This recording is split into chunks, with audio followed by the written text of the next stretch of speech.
माँ दुर्गा के कुल 9 रूप हैं, जिनकी पूजा नवरात्रि के 9 दिनों के दौरान की जाती है। शैलपुत्री, ब्रह्मचारिणी, चंद्रघंटा, कुष्मांडा, स्कंद माता, कात्यायनी, कालरात्रि, महागौरी और सिद्धिदात्री। माँ कालरात्रि भी इन्हीं में से एक है, जिनकी पूजा नवरात्रि के 7वें दिन की जाती है, जिसे महासप्तमी भी कहा जाता है। माँ दुर्गा ने यह अवतार बुराई का नाश करने के लिए लिया था। उन्होंने ये अवतार धारण कर शुंभ, निशुंभ और रक्तबीज जैसे दानवों का वध किया था। माँ दुर्गा के इस स्वरूप को सबसे शक्तिशाली माना गया है। उनके शरीर का रंग घने अंधकार की भांति काला है और माता के अत्यंत लंबे केश खुले और बिखरे हैं। माता कात्यायनी के गले में विद्युत की तरह चमकने वाली माला सुशोभित है। 4 भुजाओं वाली कालरात्रि देवी गधे पर मंडित रहती हैं। इनके बाएं हाथ में लोहे का कांटेदार शस्त्र और दूसरे हाथ में कटार है। माँ कालरात्रि का दायां हाथ हमेशा ऊपर की तरफ उठा रहा है, जो लोगों को सदैव अपने आशीर्वाद से सुसज्जित रखता है। उनका निचला हाथ भक्तों को आश्वासन देने के लिए है कि वह माता के संरक्षण में रहकर भय से मुक्त रह सकते हैं।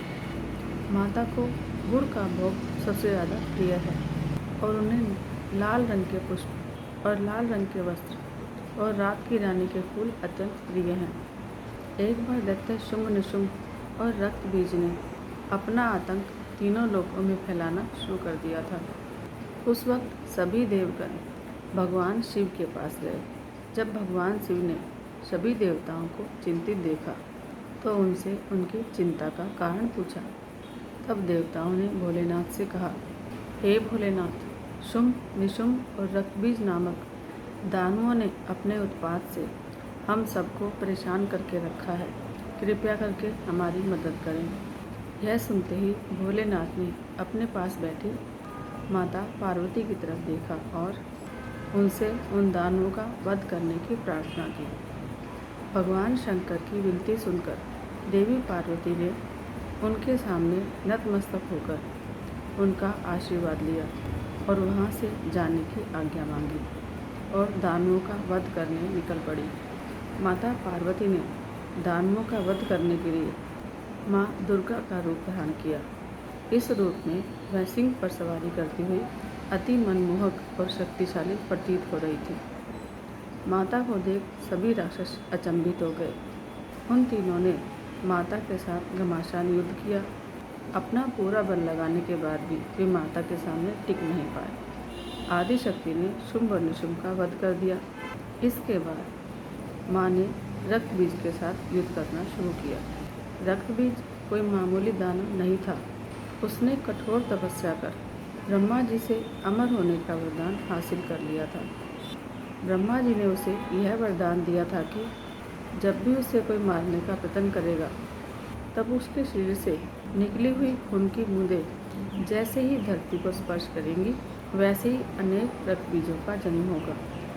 इसी वरदान के अनुसार जैसे ही माता ने उस पर प्रहार किया, उसके खून की बूंदें धरती पर गिरी और जितनी बूंदें गिरी उतने ही रक्तबीज प्रकट हो गए।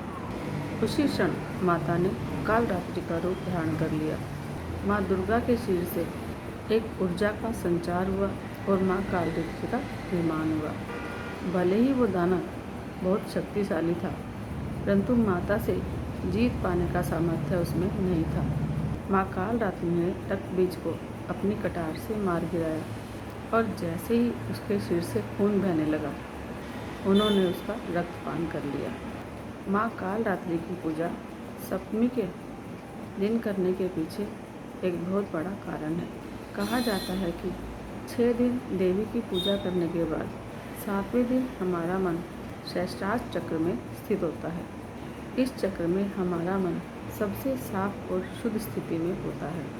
उस वक्त कालरात्रि की पूजा करने से हमें ब्रह्मांड की सभी सिद्धियों की प्राप्ति हो जाती है और सारी आसुरी शक्तियाँ हमसे दूर भाग जाती हैं।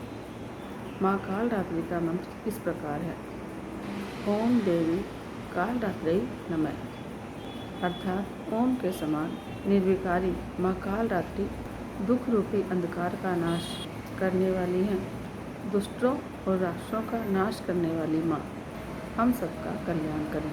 देवी दुर्गा का यह काल रात्रि स्वरूप बहुत शुभ फलदाता है, इसलिए उन्हें शुभंकरी के नाम से भी जाना जाता है। माँ काल रात्रि के ब्रह्मांड के समान गोल नेत्र हैं। अपनी हर श्वास के साथ माँ की नासिका से अग्नि की ज्वाला निकलती है। अपने 4 हाथों में खड्ग, लोहे का अस्त्र, अभय मुद्रा और वर मुद्रा किए हुए माँ अपने वाहन करदब पर सवार है। माँ दुर्गा का यह अति शक्तिशाली स्वरूप हमें यह सिखाता है कि बुराई कितनी भी शक्तिशाली क्यों न हो, परंतु उसे अच्छाई के सामने घुटने टेकने ही पड़ते हैं। जो इंसान सच्चे मन से माँ की पूजा करेगा, माँ किसी न किसी रूप में अवतरित होकर उसके जीवन से सभी बुराइयों का नाश कर देंगे। जय माँ अम्बे, जय माता दी।